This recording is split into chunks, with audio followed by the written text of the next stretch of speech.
Assalamualaikum warahmatullahi wabarakatuh. Halo semuanya.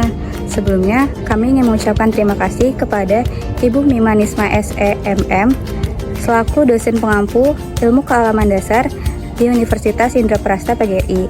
Di sini kami akan menjelaskan atau mempresentasikan materi tentang memahami keanekaragaman makhluk hidup dan persebarannya. Perkenalkan, kami dari kelompok 8. Nama saya Amara Soliha dengan NPM 2023 1450 1044. Dan selanjutnya, halo semuanya, perkenalkan nama aku Siva Bilbina dari kelas R2I dengan NPM 2023 1450 1035. Halo semuanya, perkenalkan nama aku Lia Ramadhani dari kelas R2I dengan NPM 2023 1450 1077. Nah, video perkenalannya sudah selesai nih teman-teman semuanya. Saatnya kita simak video penjelasan materi mengenai keanekaragaman makhluk hidup dan persebarannya. Pertama, kita akan membahas tentang konsep keanekaragaman makhluk hidup. Simak ya teman-teman video penjelasannya. Konsep keanekaragaman makhluk hidup. Keanekaragaman hayati atau keanekaragaman makhluk hidup berasal dari berbagai sumber dalam suatu ekosistem. Ekosistem adalah sekumpulan organisme, baik tanaman maupun hewan, yang saling berinteraksi satu sama lain dengan lingkungan di sekitarnya. Keanekaragaman hayati merupakan istilah yang digunakan untuk keanekaragaman sumber daya alam, meliputi jumlah maupun frekuensi dari ekosistem, spesies, maupun gen di suatu tempat. Selanjutnya, apa itu keragaman dan hayati? Keragaman melukiskan keadaan yang bermacam-macam terhadap suatu benda yang terjadi akibat adanya perbedaan dalam hal ukuran, bentuk, tekstur, maupun jumlah. Sedangkan hayati berarti sesuatu yang hidup. Pengertian keanekaragaman makhluk hidup. Berikut pengertiannya. Keanekaragaman makhluk hidup atau keanekaragaman hayati atau biodiversitas dalam bahasa Inggris yaitu biodiversity adalah suatu istilah pembahasan yang mencakup semua bentuk kehidupan yang secara ilmiah dapat dikelompokkan menurut skala organisasi biologisnya, yaitu mencakup gen, spesies tumbuhan, hewan, dan mikroorganisme, serta ekosistem dan proses-proses ekologi di mana bentuk kehidupan ini merupakan bagiannya. Berikut saya akan menjelaskan tentang tingkat keragaman makhluk hidup.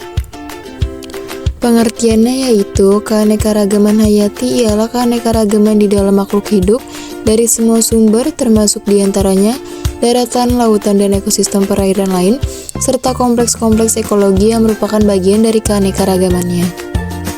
Yang pertama ada tingkat gen. Keanekaragaman tingkatan ini disebabkan variasi gen atau struktur gen dalam suatu spesies makhluk hidup. Gen sendiri merupakan faktor pembawa sifat keturunan yang dapat dijumpai di dalam kromosom. Keanekaragaman ini cukup mudah dikenali dengan ciri-ciri yang memiliki variasi, nama ilmiah yang sama, serta perbedaan morfologi yang tidak terlalu mencolok.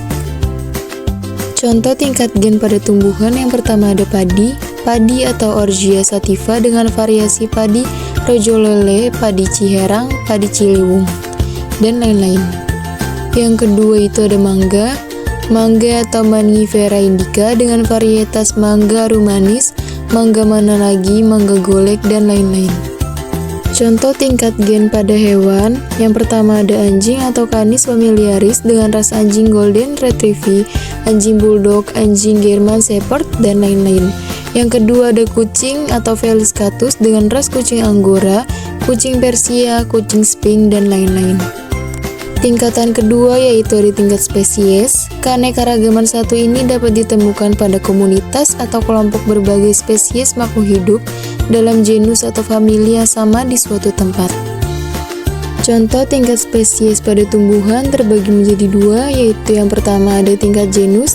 Genus citrus misalnya pada jeruk bali atau Citrus maxima, jeruk nipis atau Citrus aurotifolia, dan jeruk manis atau Citrus nobilitis. Yang kedua ada tingkat famili, dibagi menjadi famili Poaceae pada padi atau Orchia sativa, jagung atau Zea mays, dan alang-alang atau Imperata cylindrica. Contoh tingkat genus pada hewan, yang pertama ada genus Felis, diantaranya ada kucing leopard atau Felis megalicis, kucing rumahan atau Felis silvestris. Yang kedua ada genus Bos pada sapi berpunuk atau Bos indicus, sapi potong, dan peradi Eropa atau Bos taurus. Nah, berikutnya ada contoh tingkat famili pada hewan. Yang pertama ada famili Bovidae, contohnya ada sapi dan kerbau. Yang kedua ada famili Canidae, contohnya yaitu serigala dan rubah. Berikutnya adalah tingkatan terakhir, yaitu tingkat ekosistem. Keanekaragaman ini terjadi akibat perbedaan letak geografis yang menyebabkan perbedaan iklim dan berpengaruh pada perbedaan suhu, curah hujan, intensitas cahaya matahari, dan lamanya penyinaran matahari. Berikutnya ada dua contoh tingkatan ekosistem. Yang pertama ada ekosistem padang rumput yang terdapat di wilayah kering di ketinggian 4000 mdpl dan didominasi oleh rumput-rumputan. Pada ekosistem ini hidup mamalia besar, karnivora, dan herbivora. Yang kedua adalah ekosistem hutan hujan tropis yang ditumbuhi beragam pohon, liana, dan epifit. Hewan yang hidup di dalamnya yaitu ada kera. Selanjutnya kita akan masuk ke materi persebaran makhluk hidup di Indonesia dengan faktor yang mempengaruhinya. Persebaran makhluk hidup di Indonesia dan faktor yang mempengaruhinya. Ada 5 faktor yang mempengaruhi persebaran makhluk hidup di Indonesia, yaitu geografi, keanekaragaman hayati, lingkungan, sejarah, dan konservasi. Geografi. Indonesia terdiri dari berbagai tipe habitat, mulai dari hutan hujan tropis, sabana, hingga lahan pertanian. Setiap jenis habitat mendukung beragam spesies makhluk hidup. Misalnya, hutan hujan tropis menyediakan habitat bagi berbagai jenis flora dan fauna unik. Berikut adalah beberapa aspek geografis yang mempengaruhi persebaran makhluk hidup di Indonesia. Letak geografis. Letak Indonesia di antara 2 benua dan 2 samudra, yakni benua Asia dan benua Australia, serta Samudra Pasifik dan Samudra Hindia memberikan pengaruh besar terhadap migrasi spesies dari berbagai wilayah. Pulau. Indonesia terdiri dari ribuan pulau, baik besar maupun kecil, yang membatasi pergerakan makhluk hidup. Pulau-pulau ini menciptakan isolasi geografis dan memungkinkan evolusi spesies yang unik di setiap pulau. Jenis habitat.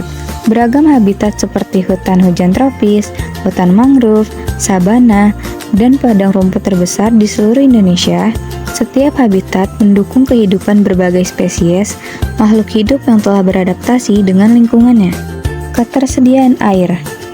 Faktor ketersediaan air, baik dalam bentuk sungai, danau, rawa, maupun laut, juga mempengaruhi persebaran makhluk hidup. Kehadiran air yang melimpah mendukung kehidupan akuatik dan terestrial di sekitarnya. Ketinggian.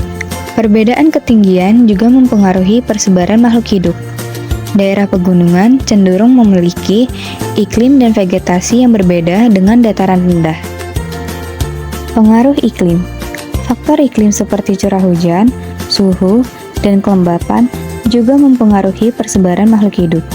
Misalnya, hutan hujan tropis tumbuh subur di daerah dengan curah hujan tinggi, sementara daerah yang lebih kering mendukung vegetasi seperti savana atau padang rumput. Keanekaragaman hayati. Indonesia merupakan negara dengan tingkat keanekaragaman hayati yang tinggi. Ini mempengaruhi persebaran makhluk hidup karena berbagai spesies berkembang dan beradaptasi di berbagai wilayah. Berikut adalah beberapa aspek keanekaragaman hayati yang mempengaruhi persebaran makhluk hidup di Indonesia. Spesies endemik. Indonesia dikenal sebagai negara dengan tingkat endemisme yang tinggi, artinya banyak spesies yang hanya ditemukan di wilayah tersebut. Misalnya, orangutan Sumatera dan Komodo adalah contoh spesies endemik yang hanya ada di Indonesia. Keanekaragaman jenis. Indonesia memiliki beragam jenis makhluk hidup, termasuk hewan, tumbuhan, dan mikroorganisme. Keanekaragaman ini tercermin dalam jumlah spesies yang tinggi di berbagai habitat, mulai dari hutan hujan tropis hingga terumbu karang. Keanekaragaman ekosistem. Berbagai ekosistem seperti hutan hujan tropis, hutan mangrove, padang rumput, dan terumbu karang terbesar di seluruh Indonesia. Setiap ekosistem mendukung kehidupan berbagai spesies yang telah beradaptasi dengan lingkungan tersebut. Isolasi geografis. Pulau-pulau Indonesia menciptakan isolasi geografis yang memungkinkan evolusi spesies yang unik. Hal ini menyebabkan munculnya spesies endemik di setiap pulau, seperti burung raja wali Jawa dan tarsius Sulawesi. Perubahan ekologi. Perubahan ekologi seperti perubahan penggunaan lahan, deforestasi, dan perubahan iklim dapat mengancam keanekaragaman hayati di Indonesia. Misalnya, hilangnya habitat hutan hujan tropis dapat menyebabkan kepunahan spesies yang bergantung pada habitat tersebut. Lingkungan. Faktor lingkungan seperti topografi, jenis tanah, dan ketersediaan air juga mempengaruhi persebaran makhluk hidup. Misalnya, spesies yang menghuni daerah pegunungan akan berbeda dengan yang ada di dataran rendah. Habitat alamiah. Lingkungan alamiah seperti hutan hujan tropis, hutan mangrove, padang rumput, sungai, dan terumbu karang menyediakan habitat bagi berbagai spesies makhluk hidup. Setiap habitat memiliki kondisi yang unik dan mendukung kehidupan spesies yang berbeda. Jenis tanah. Jenis tanah mempengaruhi vegetasi dan keberagaman hayati di suatu daerah. Misalnya, tanah vulkanik mendukung tumbuhan dan hewan yang berbeda dengan tanah berpasir di pantai. Pengaruh manusia. Aktivitas manusia seperti pertanian, perburuan, pertambangan, dan urbanisasi dapat menyebabkan kerusakan lingkungan dan mengganggu persebaran makhluk hidup. Deforestasi dan degradasi habitat merupakan dampak negatif dari interaksi manusia terhadap lingkungan. Sejarah. Perubahan geografis dan sejarah evolusi juga memainkan peran dalam perubahan makhluk hidup di Indonesia. Misalnya, saat jembatan darat seperti jembatan Sunda dan Sahul masih ada pertukaran spesies antara pulau-pulau di Indonesia dengan daratan Asia dan Australia. Berikut adalah beberapa cara di mana faktor sejarah mempengaruhi persebaran makhluk hidup di Indonesia. Migrasi manusia. Migrasi manusia purba seperti Homo erectus dan Homo sapiens telah mempengaruhi persebaran makhluk hidup di Indonesia. Pertukaran budaya, interaksi antar budaya, perdagangan, dan migrasi manusia sepanjang sejarah juga telah mempengaruhi persebaran makhluk hidup. Perubahan lingkungan akibat kegiatan manusia. Sejarah kolonialisme, eksploitasi sumber daya alam, dan pertanian intensif telah menyebabkan perubahan besar dalam lingkungan alam Indonesia. Konservasi. Upaya konservasi juga mempengaruhi persebaran makhluk hidup di Indonesia. Pembentukan taman nasional, cagar alam, dan kawasan konservasi lainnya membantu melindungi habitat alami dan mempertahankan keanekaragaman hayati. Berikut adalah beberapa cara di mana faktor konservasi mempengaruhi persebaran makhluk hidup di Indonesia. Pembentukan kawasan konservasi. Upaya konservasi melibatkan pembentukan kawasan konservasi seperti Taman Nasional, Cagar Alam, Suaka Marga Satwa, dan kawasan perlindungan lainnya. Pembentukan kawasan-kawasan ini membantu melindungi habitat alami dan mempertahankan keanekaragaman hayati di berbagai wilayah Indonesia. Penyelamatan spesies terancam. Program konservasi seringkali fokus pada penyelamatan spesies-spesies yang terancam punah seperti orangutan, harimau Sumatera, dan badak Jawa. Upaya pemulihan populasinya termasuk pemeliharaan habitat alami, dan pengendalian perburuan ilegal membantu memperluas persebaran mereka. Penyuluhan dan pendidikan. Upaya konservasi juga mencakup penyuluhan dan pendidikan kepada masyarakat tentang pentingnya menjaga lingkungan dan keanekaragaman hayati.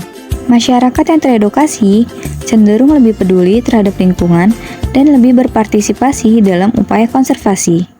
Mengenal keanekaragaman hayati di Indonesia. Hai teman-teman, pernah dengar tentang keanekaragaman hayati? Keanekaragaman hayati merupakan sebutan untuk beraneka ragam makhluk hidup yang ada di bumi.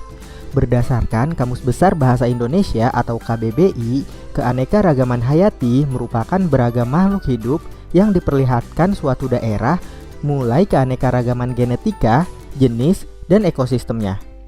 Keanekaragaman dapat terjadi karena adanya perbedaan warna, ukuran, bentuk, jumlah, tekstur, penampilan, dan sifat.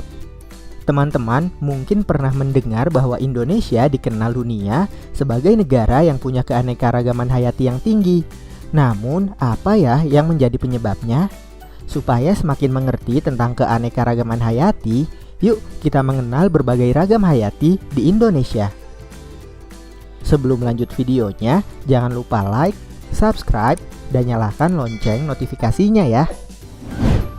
Indonesia punya keanekaragaman hayati berupa tumbuhan, hewan, dan juga mikroba. Bahkan, keragaman hayati Indonesia termasuk 3 besar dunia loh, bersama dengan Brazil, Amerika Selatan, dan Zaire, Afrika. Faktor yang memengaruhi yaitu karena Indonesia terletak di wilayah beriklim tropis. Selain itu, Indonesia juga dilewati oleh garis khatulistiwa. Karena itulah, Indonesia mempunyai keanekaragaman hayati yang tinggi. Selain itu, Indonesia memiliki suhu dan curah hujan yang tinggi, sehingga memungkinkan tumbuhnya beragam jenis tanaman. Tahukah teman-teman bahwa hutan tropis Kalimantan menjadi salah satu daerah di Indonesia yang memiliki banyak ragam hayati?